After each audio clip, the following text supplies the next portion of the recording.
Amis Villefranchois, bonjour. Merci d'être présents pour la deuxième rencontre Vivacité. Vous avez été nombreux à nous poser des questions, vous pouvez toujours les poser sur notre site internet ou notre page Facebook. Aujourd'hui, je suis avec Bernard Barjour et nous allons parler d'économie. D'ailleurs Bernard, bonjour. La première question est comment comptes-tu revitaliser l'économie de Villefranche-de-Lauragais? Revitalisation voudrait dire que le commerce de Villefranche n'est pas florissant, ce qui n'est pas tout à fait le cas. On peut faire mieux, on peut toujours faire mieux. Donc, qui dit revitalisation, dit deux aspects, un aspect répressif et un aspect incitatif. Alors, l'aspect répressif, c'est l'aspect classique, la mise en place d'une taxe sur les friches commerciales, qui a été mise en place en 2019. Et donc qui incitera les propriétaires de ces locaux soit à les vendre, soit à les remettre en meilleur état, de manière à ce que le prix de la location soit plus en adéquation avec la qualité du local. Alors ensuite l'aspect incitatif. Il y a un aspect incitatif dans le cadre, j'ose espérer que ce contrat pourra être signé,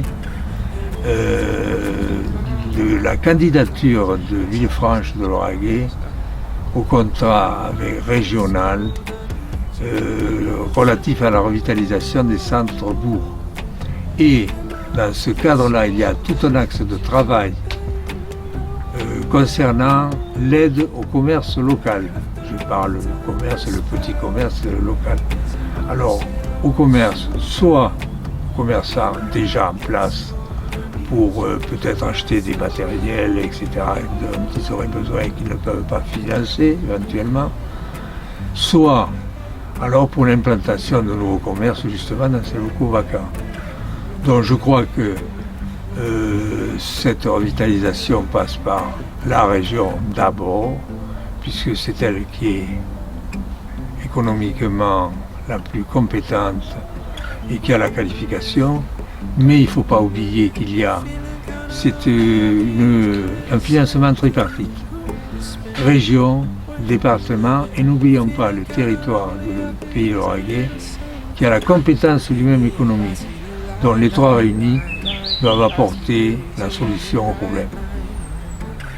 Bernard, je te remercie de ta réponse, mais lorsqu'on parle de développement de commerce dans un centre-ville, il y a forcément des problèmes de stationnement. Comment comptes-tu les régler? Bien, pour ce qui est des stationnements en général et de la circulation en particulier, Villefranche n'est pas un exemple, mais parce que nous sommes dans une bastide aussi du 13e qui présente un habitat extrêmement concentré, ce qui pose des problèmes de circulation, c'est vrai, et qui par contre est avantageux pour l'implantation de commerce, etc. Donc, toujours dans le cadre des contrats qui sont signés avec la région relative à la revitalisation de ce qu'on appelle les bourgs-centres, il y a un axe de travail qui concerne tout ce qui est circulation de véhicules, de tout type de véhicules, circulation piétonne, acheminement doux, type de véhicules électriques ou autres. Cet axe de travail est extrêmement important et donc on doit faire appel à un bureau d'études avec des urbanistes et des gens dont c'est le métier. Et ce bureau d'études, ces travaux du bureau d'études sont financés à 80% par la région. À l'issue de quoi c'est pratiquement un an, même plus d'études en relation notamment avec les usagers, avec les habitants, etc., etc. Donc il y a toute une concertation qui est à faire. Et à l'issue de cette étude, dont normalement ça débouche sur les travaux qui sont à faire en conséquence, de manière à fluidifier toute cette circulation. Et croyez-moi, c'est un souci majeur pour le bien-être de tous les Villefranchois, tout simplement. Bernard, je te remercie. Nous allons parler du centre-ville. Mais comment comptes-tu drainer et développer la zone économique de Villefranche-de-Lauragais? Bon, en ce qui concerne les nouveaux commerces sur la zone économique, c'est-à-dire l'implantation des TPE, des PME, à l'heure actuelle sont en train de s'implanter d'une part, monsieur bricolage sur quelque chose comme 2500 mètres de surface commerciale. Nous aurons, suite à l'avis qu'on espère favorable de la CDAC, l'implantation d'un district center qui est une offre commerciale différente de l'offre commerciale qui existe en centre-ville.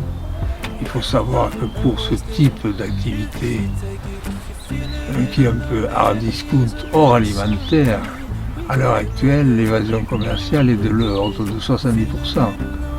Alors, ce qui prouve que les gens vont acheter ailleurs, alors qu'ils pourraient venir si effectivement le produit est là, sur place. Alors ça, c'est une chose, c'est sur les implantations actuelles. Ensuite, nous avons un projet dans le cadre de Terre de l'Oraguet. Pourquoi dans le cadre de Terre de l'Oraguet? Puisque Terre de l'Oraguet a la compétence économique. Donc, l'achat d'un terrain, d'un nouveau lotissement économique, qui sera la Camave 4, qui fait environ 4 hectares.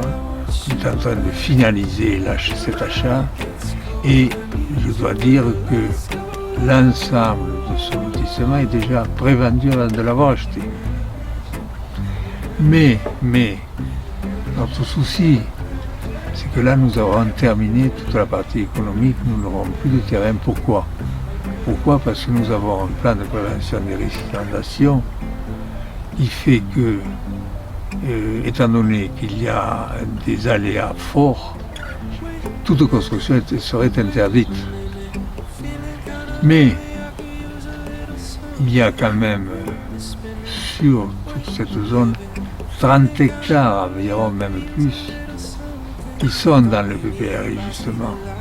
Ils sont inconsocibles aujourd'hui, ça ne fait rien.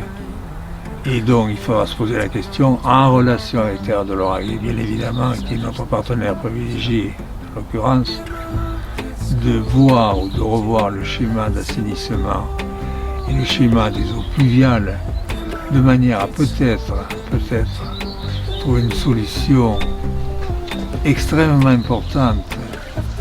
Et si on la trouve, on aura peut-être résolu le problème de 30 hectares qui sont aménageables. Et je peux vous dire que ces 30 hectares aménageables par les entreprises qui viendraient, l'avenir est assuré pour quelques années. Bernard, merci, mais tu nous parles de la zone économique. Il y a une question qui revient souvent concernant l'ancien Super U à Villefranche. Que comptes-tu faire? En ce qui concerne l'ancien, ce que l'on appelle l'ancien Super U, je vous rappelle quand même qu'il a été acheté par la procédure d'expropriation pour 2 millions d'euros environ. Sur cet ancien Super U, actuellement, il y a une étude qui a été menée par, d'une part, les bureaux d'études lillois et par le cabinet juridique lyonnais, qui sont ceux qui ont participé activement d'ailleurs à la délégation de service public qui a été mise en place lors de la création du crématorium. Bon, ce n'est pas n'importe qui, je crois. Et donc, ils ont étudié la faisabilité, bien sûr,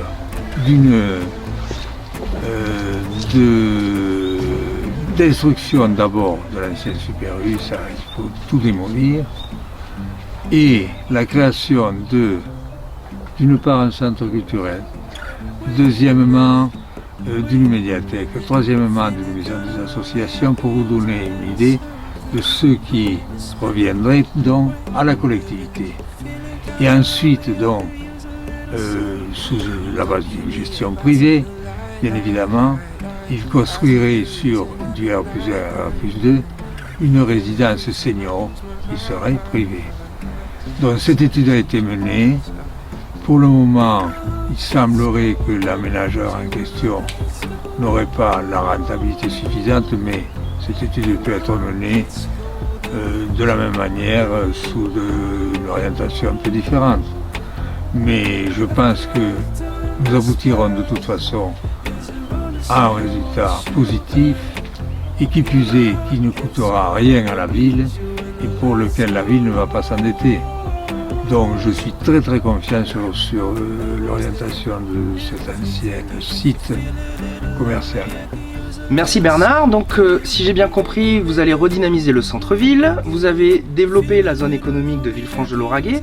Maintenant, après la crise, que comptez-vous faire pour soutenir les entreprises localement? Bien, alors avant de vous parler des entreprises après crise, je voudrais quand même vous parler de mon credo qui est très simple. De l'emploi, toujours de l'emploi, amène de la richesse.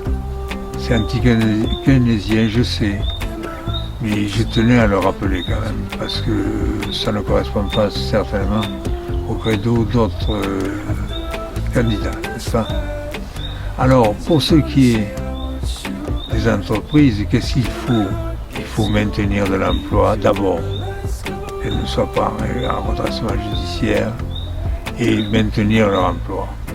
Pour maintenir leur emploi, tout passe par les finances, bien évidemment, mais pour cela, il faut les informer des possibilités qui existent, tant au niveau de l'État, que de la région, que du département et que de la communauté de communes, des aides dont ils peuvent bénéficier.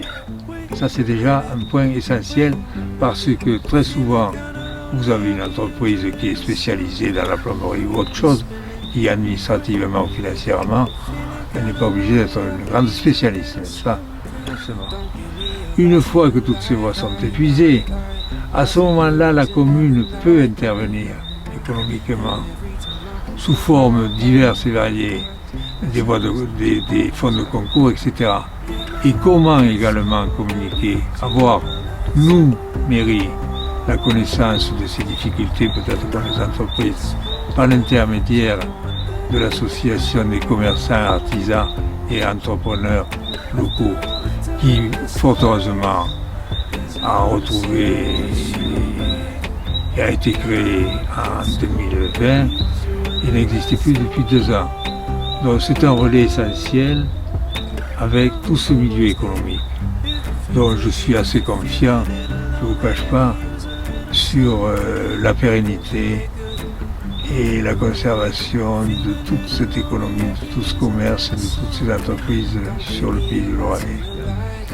Bernard, merci de nous avoir éclairé sur la vie économique de Villefranche-de-Lauragais et de la gestion après-crise.